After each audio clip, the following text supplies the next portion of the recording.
Trial بھی بہت جلد اس کا جو فیلڈ جنرل کورٹ مارشل کا جو ایک سلسلہ ہے اس میں زیادہ طویل مدت وہ کارروائیاں نہیں ہوتی فوجداری عدالتوں کی طرح، تو بہت جلد اس کا تیزی فیصلہ اس میں ہوگی. مجھے تو یہی لگتا جو ماضی کی جو نظیر ہمارے سامنے ہے کہ کورٹ مارشل کی کارروائیاں جو ہے اس میں پھر مہینوں نہیں لگتے، اس میں ہفتوں لگتے ہیں، اور اس کا اگر فیصلہ ہوتا ہے تو یہ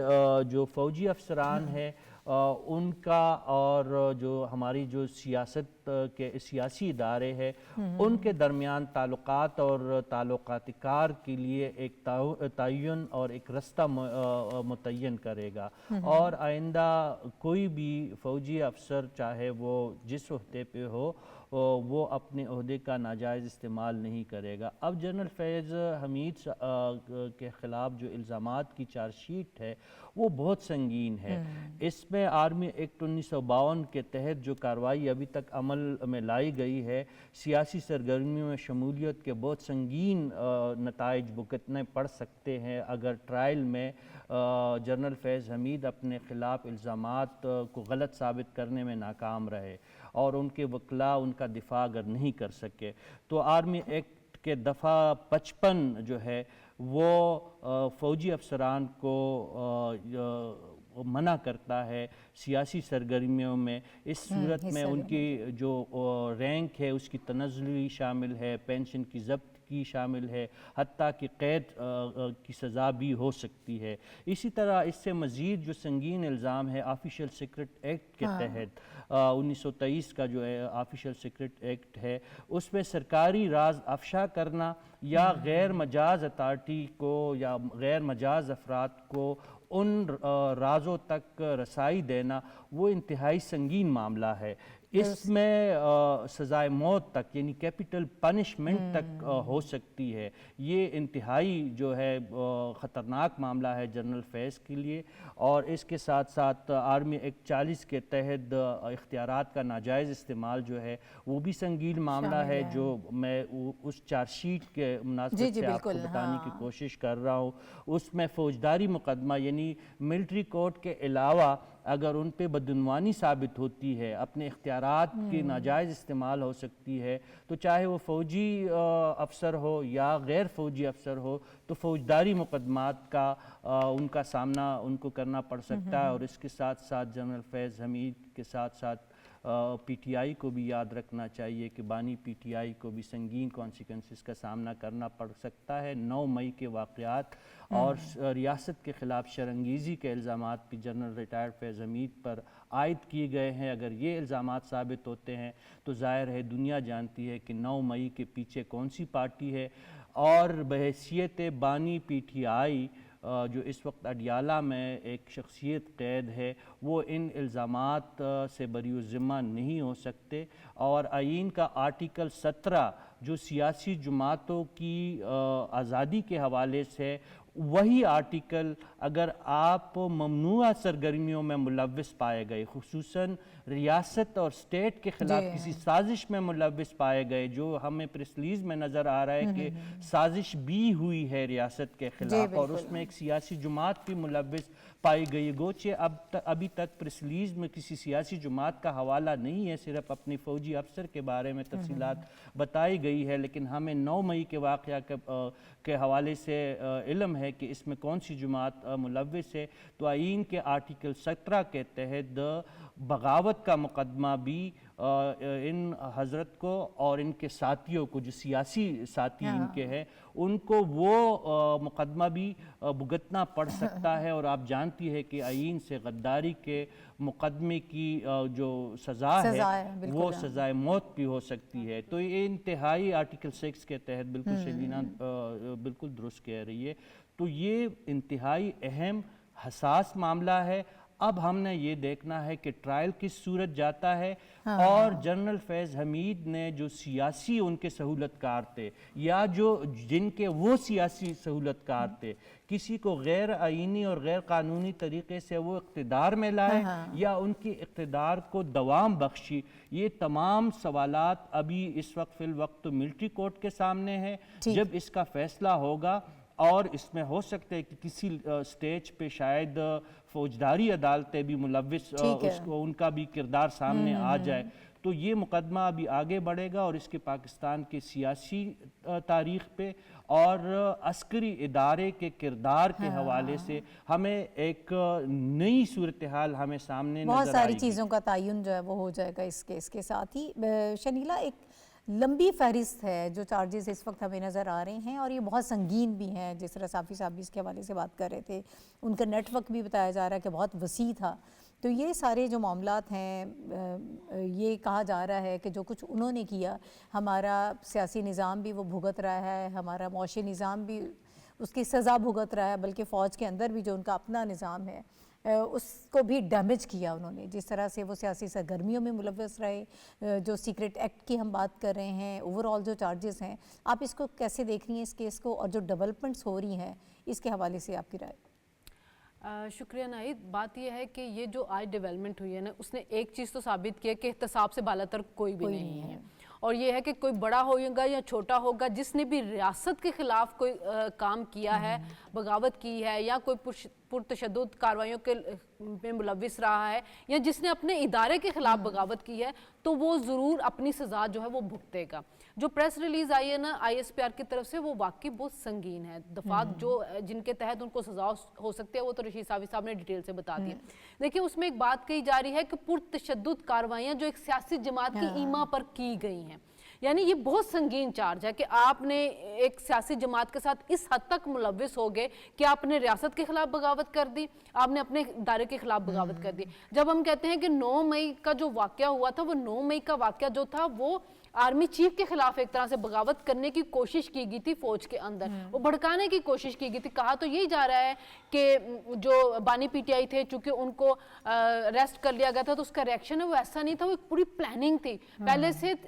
جگہ جو تھی وہ آئیڈینٹیفائی کی گئی تھی کہ یہاں پہ جا کے آپ نے اٹیک کرنا، اور وہ سب کی سب عسکری اداروں کے اوپر تھی، عسکری انسٹالیشن تھی جن کو نشانہ بنایا گیا ہے.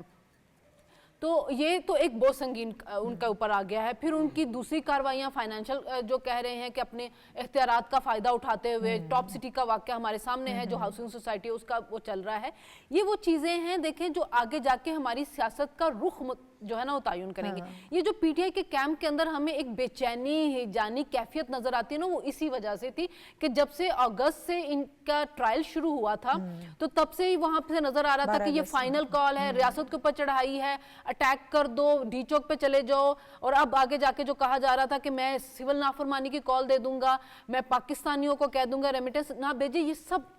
اس ٹرائل کو روکنے کے لیے ہے. دیکھیں جی، اور دوسری بات یہ ہے کہ آرمی کے اندر ایک نا ڈسپلن ادارہ ہوتا ہے. وہاں پہ اگر کسی کو آپ نے چارج شیٹ کیا نا تو اس کے پورے ثبوت آپ کے سامنے ہوتے ہیں. یہ نہیں ہو سکتا کہ پکڑ لیا ہے، اچھا چلیں جی اب میں ثبوت ڈھونڈنے چلا جاؤں گا، ایسا نہیں ہے. وہ پورے ثبوت آئے ہیں. اب ظاہر ہے ملٹری کورٹ میں ان کا ٹرائل ہوگا، ہمیں نہیں پتا کہ ان پہ کون سی دفعات لگ سکتی ہیں، بہت سی دفعات بتا دی گئی ہیں. لیکن سامنے اگر دیکھا جائے تو یہ بات تو ثابت ہو گئی کہ ریاست بغاوت کرنے والوں کو، تشدد کی کارروائیاں کرنے والوں کو، ریاستی مفاد کو نقصان پہنچانے والوں کو نہیں چھوڑا جائے گا. اور یہ اگر اپنے ادارے کے اندر سے انہوں نے کارروائی سٹارٹ کی ہے تو پھر وہ جو تمام سیاسی لوگ یا جو دوسرے عہدوں میں بیٹھے ہوئے لوگ ہیں جو اپنی خواہشات کے لیے جو کام کر رہے ہیں ریاست کے مخالف، وہ اب اس کو بھگتیں گے. یہ آنے والے دنوں میں گھیرا جو ہے نا بہت سے لوگوں کے ارد گرد تنگ ہوگا. ہمارے ایک کولیگ جن کا قتل کر دیا گیا تھا، ان کا کیس بھی اوپن ہو رہا ہے. بہت سے تانے بانے اس کے ادھر بھی ملے جا رہے ہیں. تو آنے والے دنوں میں مجھے تو بہت سی ڈیولپمنٹ ہوتی نظر آ رہی ہے جس کی وجہ سے ایک پارٹی اور ان کے جو بانی ہیں ان کو بہت سی مشکلات فیس کرنی پڑیں گے. ٹھیک ہے. اچھا ڈاکٹر صاحب، پاسبل کانسیکوینسز کیا دیکھ رہے ہیں آپ ان ساری ڈیولپمنٹس کے؟ ایک بڑا اسٹرانگ میسج بھی ہے وہ سیاسی عناصر جو ساتھ ان کے رہے ان کے لیے بھی، اور ادارے میں موجود لوگوں کے حوالے سے جس طرح بتایا گیا، چاہے کوئی سپاہی ہو چاہے کوئی آفیسر ہو، اگر کوئی اس قسم کی کارروائیوں میں ملوث پایا جائے گا تو بڑا ٹرانسپیرنٹ قسم کا احتساب جو ہے وہ ہوگا. شکریہ ناہید. امجد اسلام امجد مرحوم کا ایک شعر ہے، دل کے دریا کو کسی روز اتر جانا ہے، اتنا بے سمت نہ چل لوٹ کے گھر جانا ہے. تو کچھ لوگ یہ سمجھتے تھے کہ اگر ہمیں فلاں منصب مل گیا اور فلاں کرسی اور فلاں عہدے پر ہم بیٹھ گئے تو پھر ہم بے تاج بادشاہ ہیں، پھر ہم رونق سکتے ہیں اپنی ریاست کو، پھر ہم ریاست کے باغیوں کے ساتھ بیٹھ کے بوساطت معاہدے کرا سکتے ہیں، ہے نا، جنہوں نے ریاست کو روندا آپ ان کے وکیل بن جائیں، درست. یہ کام ہو سکتے ہیں. پھر آپ ریاست کے ڈیفنس کے لیے ڈیفنس کے اندر بیٹھ کے خطرہ بن جائیں، پھر آپ بادشاہ گر بن جائیں. پھر اگر ریاست میں کچھ چیزیں طے ہو جائیں، الیکشن ہو جائیں، قوم کے نمائندے اپنے منصب پر بیٹھ جائیں تو پھر انہیں آپ ٹاپل کریں. یہ سارے معاملات اور ایک طویل، ابھی صافی صاحب اور شنیدہ نے تفصیل سے بتا دیا کہ کیا کیا ہوا. تو اس کا مطلب یہ ہے کہ یہ سب کسی قاعدے کے تحت،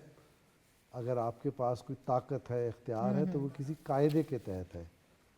بغیر آپ ہتھ چھٹ نہیں ہو گئے کہ جو مرضی کر دیں، کسی ٹاپ سٹی پہ چلے جائیں، آپ لبیک کے دھرنے میں چلے جائیں، آپ کچھ بھی کر لیں، یہ نہیں ہو سکتا. تو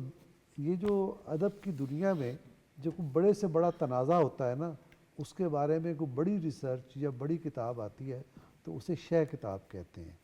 تو یہ جو آئی ایس پی آر کا آج کا سٹیٹمنٹ ہے، یہ ایک یعنی یوں سمجھے کہ شہ بیانیہ ہے، یہ ایک ٹاپ نیریٹو ہے جس سے یہ طے ہو رہا ہے کہ پاکستان کی ڈیفنس فورسز کا ڈومین کیا ہے اور اس سے وابستہ لوگوں کو کرنا کیا ہے اور کس انداز میں کرنا ہے، اور سیاست سے کیا تعلق ہے ان کا. جیسے آپ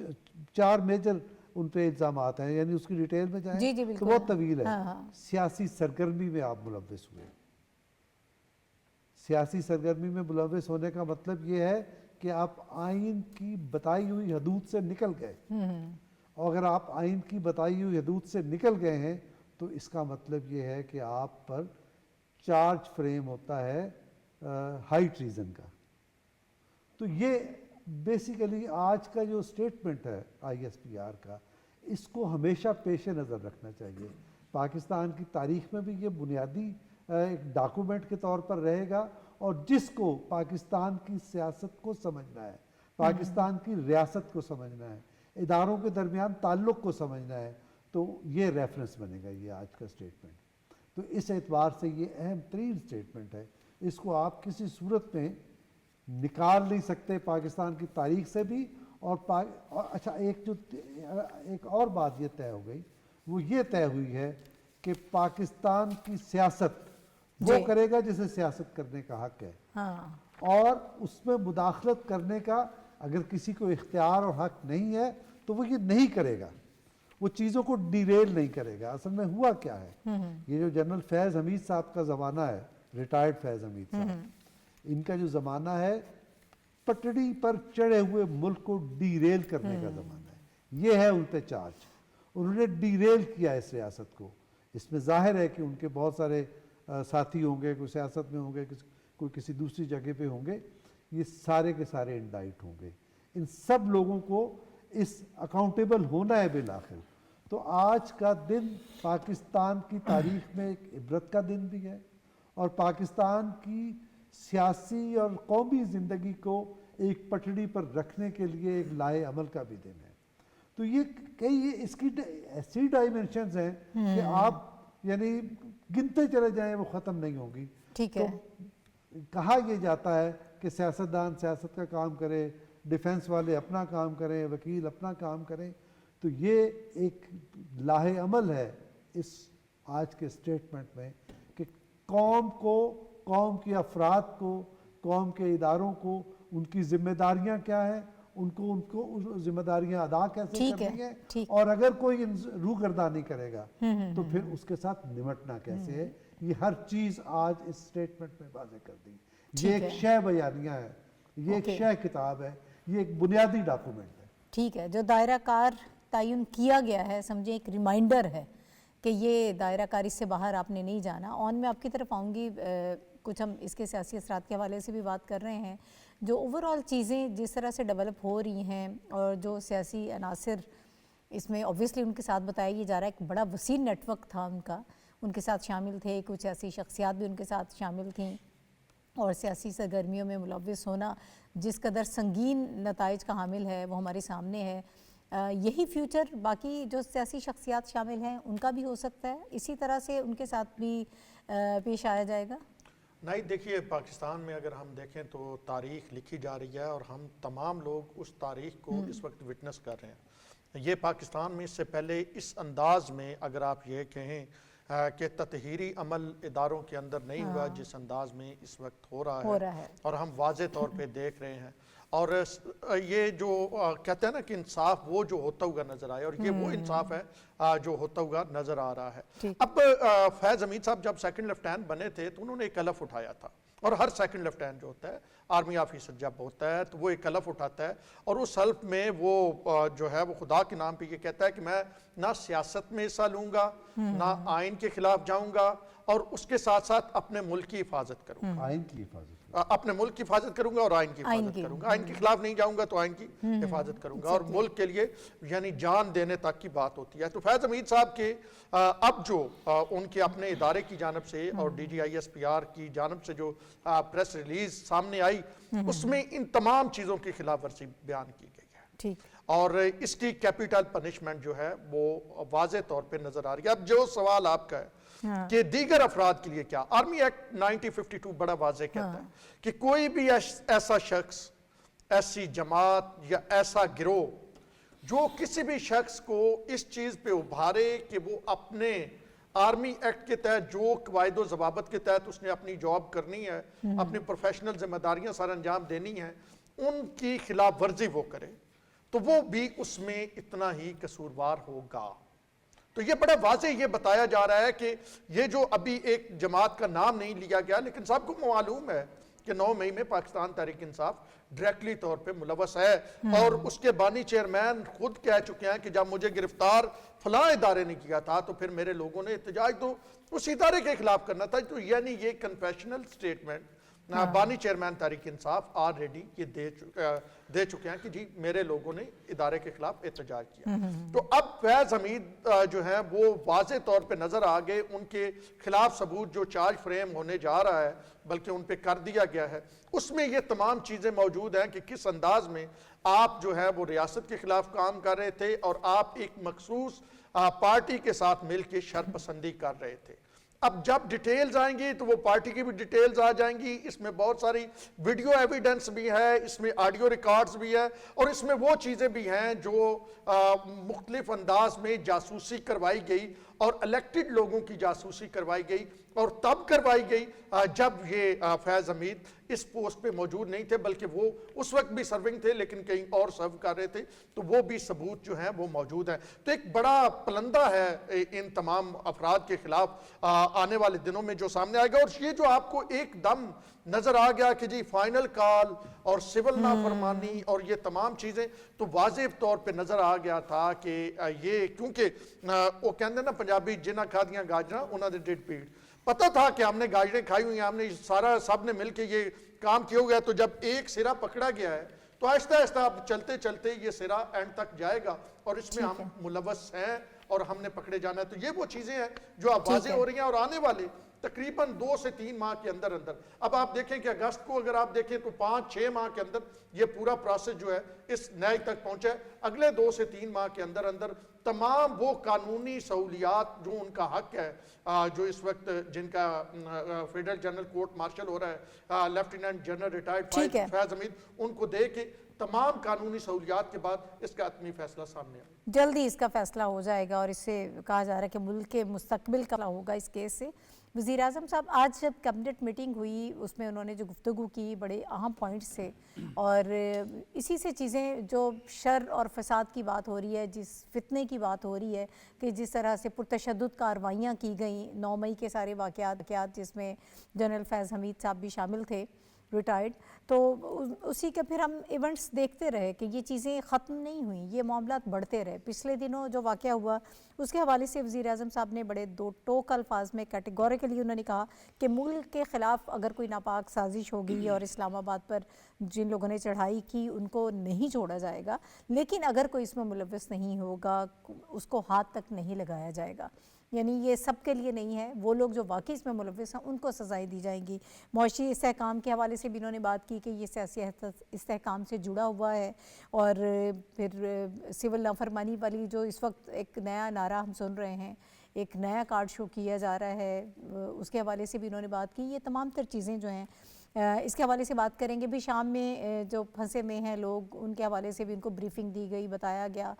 بجلی کے حوالے سے بھی کچھ نئے جو پروجیکٹس وغیرہ ہیں اس کے حوالے سے گفتگو ہوئی۔ کابنٹ کا آج کا یہ جو اجلاس ہے اس کی ذرا تھوڑی سی میں چاہوں گی کہ اس میں ہم شیئر کر لیتے ہیں۔ صاحب صاحب میں آپ کی طرف آؤں گی، جو موٹے موٹے نکات ہیں، اہم نکات، ذرا ہمیں تھوڑا سا اس کے حوالے سے بتا دیجیے گا۔ جی ناہید، وفاقی کابینہ کا اجلاس انتہائی اہم اس لحاظ سے رہا کہ شام میں جو صورتحال پیش آئی ہے اس پہ وزیر اعظم صاحب انتہائی تشویش میں مبتلا ہے۔ کل ہم نے ڈسکس کیا تھا مختصراً کہ وزیر اعظم صاحب نے فوری طور پر لبنان کے وزیر اعظم سے رابطہ کیا، جو شام میں پھنسے ہوئے زائرین ہیں ان کی ویزوں کے حوالے سے بات کی گئی، اور اب ہمیں اطلاع آ رہی ہے کوئی 80-85 کے قریب پاکستانی بیروت پہنچ چکے ہیں، اور باقی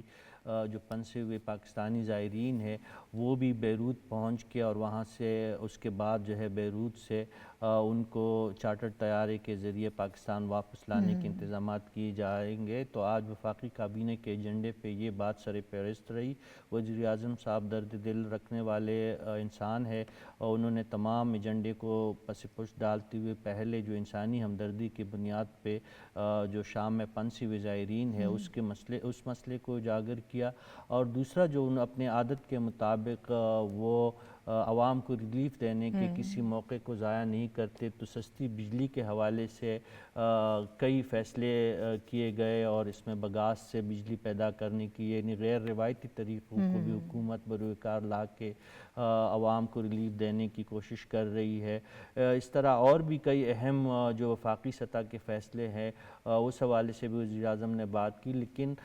یہ وفاقی کابینہ کی جو کارروائی تھی اس سے کے بعد جو وزیر اعظم صاحب نے کابینہ کے ارکان کے سامنے جو اپنے خیالات کا اظہار کیا، میری نظر میں وہ انتہائی اہم باتیں وزیر اعظم صاحب کہہ گئے ہیں۔ گوچہ آج یہ پریس ریلیز بھی ایس پی آر کی آئی، لیکن اس سے پہلے وزیر اعظم صاحب بتا چکے تھے کہ 24 نومبر ہو یا 9 مئی ہو، یا جو جس طرح ابھی تازہ اطلاعات یہ آ رہی ہے کہ جوب میں ایک بڑا آپریشن ہوا ہے جس میں فتنۃ الخوارج کے 15 خارجیوں کو وہ مارا گیا ہے، اور اس میں ایک مرتبہ پھر افواج پاکستان نے اپنی جانوں کی قربانی بھی دی ہے۔ تو اس قسم کے معاملات کے حوالے سے وزیر اعظم صاحب نے واضح انداز میں کہا ہے کہ خارجی ہو، چاہے سیاسی عناصر ہو، چاہے دہشت گردانہ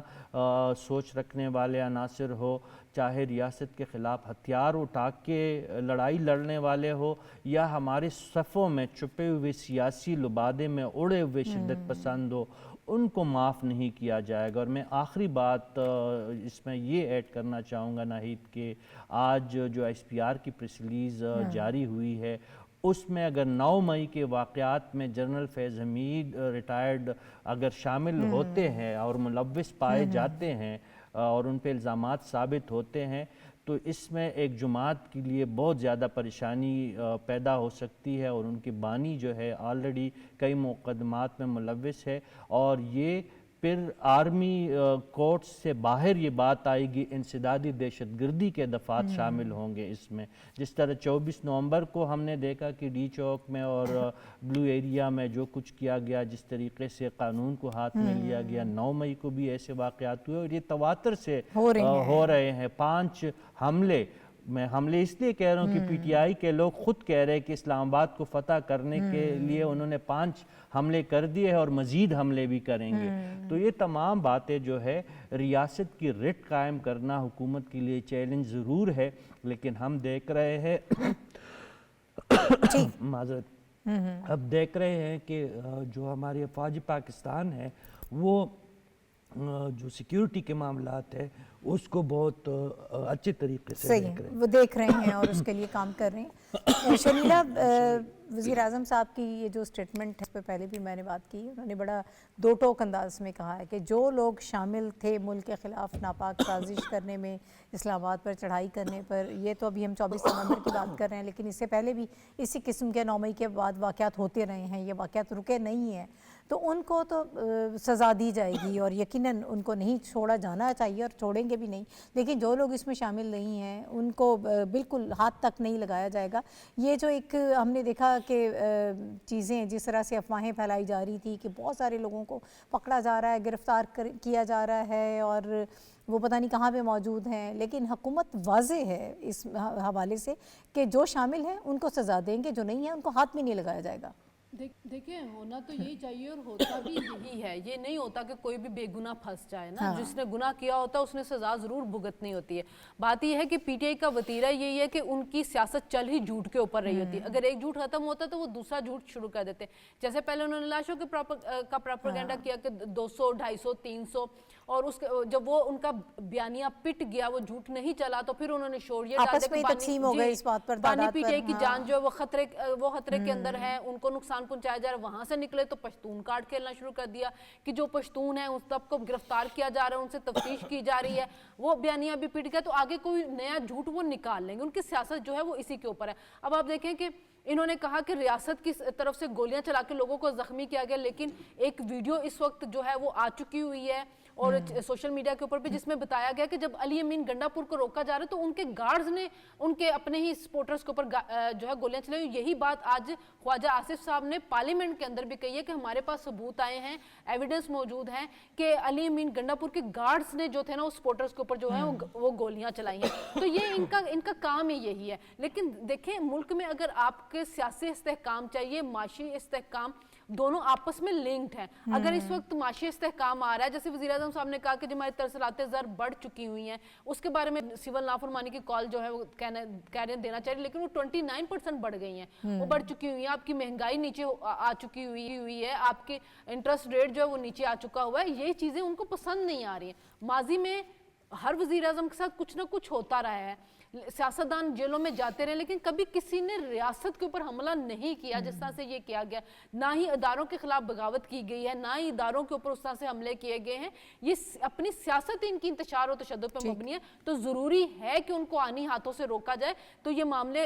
تاکہ آگے ہماری جو معاشی سرگرمی ہے وہ بہتر ہو۔ بیلاروس کا صدر یہاں پہ انویسٹمنٹ کرنے آیا ہوا ہے اور ہم اس کو کیا دکھاتے کہ جی ہمارا تو ڈی چوکی محفوظ نہیں ہے، یہ شرپسند یہاں پہ پہنچے ہوئے ہیں، تو یہ ان ایکٹیویٹی کو روکنا بہت زیادہ ضروری ہے۔ ٹھیک ہے۔ اچھا ڈاکٹر صاحب، جب آپ کے اتنے اہم ادارے کی طرف سے جو آج کا فیصلہ ہے، جو ڈیولپمنٹ ہوئی ہے، اس کے کانٹیکس میں اگر دیکھیں، اس قسم کی خبر آتی ہے کہ وہ اپنے لوگوں کو اگر وہ کسی ایسی ایکٹیویٹی میں پائے جاتے ہیں کہ جو پاکستان کا آئین جس کی اجازت نہیں دیتا، ان کا ادارہ اس کی اجازت نہیں دیتا، اس کا احتساب کر رہے ہیں، تو پھر وہ لوگ جو اپنے ملک کے خلاف سازشیں کر رہے ہیں، جو شرپسند عناصر ہیں، تو ریاست نے اپنی رٹ قائم کرنی ہے۔ ریاست کے پاس یہ اختیار بھی ہے، یہ حق بھی ہے اور اسے کرنا بھی چاہیے کہ وہ ان لوگوں کو سزائیں دے اور اس کو معافی نہیں ملنی چاہیے۔ اس کانٹیکس میں اگر دیکھا جائے تو کیا کہیں گے آپ؟ دیکھیں نا، میں نے گزارش کی تھی کہ جو آج کا سٹیٹمنٹ ہے جس کا بھی آپ ریفرنس دے رہی ہیں، یہ ایک شے بیانیہ ہے، یہ ایک بڑا بیسک ڈاکومنٹ بن گیا ہے جس میں بہت سارے اصول طے ہو گئے ہیں کہ ریاست، یعنی یہ آئین کے اندر ہے، آئین سے باہر نہیں، اس کی ساری یہ جو یوں سمجھیں کہ اس کی جو روح ہے وہ آئین سے ڈرائیو کی گئی ہے کہ کیسے ریاست چلنی ہے، ریاست کے ساتھ ہمارے تعلقات کیسے ہونے ہیں، اور اگر ہم وائلیٹ کرتے ہیں تو پھر اس کا انجام کیا ہوگا۔ یہ بہت وضاحت سے یہ بات کہہ دی گئی، اور جو اس کا انجام عملاً کیا ہوگا اس کی ڈیٹیل ابھی آن نے بھی بتا دی اور صافی صاحب نے بھی بتائی۔ اچھا، اس کے ساتھ اب ایک چیز اور جوڑ کے دیکھیں، ابھی آپ نے وزیر اعظم کے کابینہ سے خطاب کا ذکر کیا، آپ یہ آج صبح ہونے والا خطاب یہ دیکھ لیں، یہ تو نہیں ہو سکتا نا کہ آئی ایس پی آر نے وزیر اعظم سے پوچھ کے یہ جاری کیا ہوگا، وہ تو ان کا اپنا ایک احتساب کا نظام ہے، انہوں نے اپنے وقت پہ ایک سٹیٹمنٹ جاری کر دی۔ لیکن اس سے پتہ کیا چلتا ہے؟ اس سے پتہ یہ چلتا ہے کہ ریاست کی سمت متعین ہے اور ریاست کی جو ذمہ داران ہیں ان کا رخ ایک طرف ہے، کسی کا منہ اس طرف اور کسی کا منہ اس طرف نہیں ہے، ایک طرف ہے۔ وہ کس طرف ہے؟ استحکام، ریاست کے استحکام کی طرف، سیاسی اور اقتصادی استحکام کی طرف، پاکستان کے عوام کو دکھوں سے نجات دینے اور سہولتیں فراہم کرنے کی طرف، چاہے وہ بجلی کا معاملہ ہو، چاہے شام میں پھنسے ہوئے پاکستانی ہو، چاہے مہنگائی میں کمی ہو، چاہے دہشت گردی کا خاتمہ ہو۔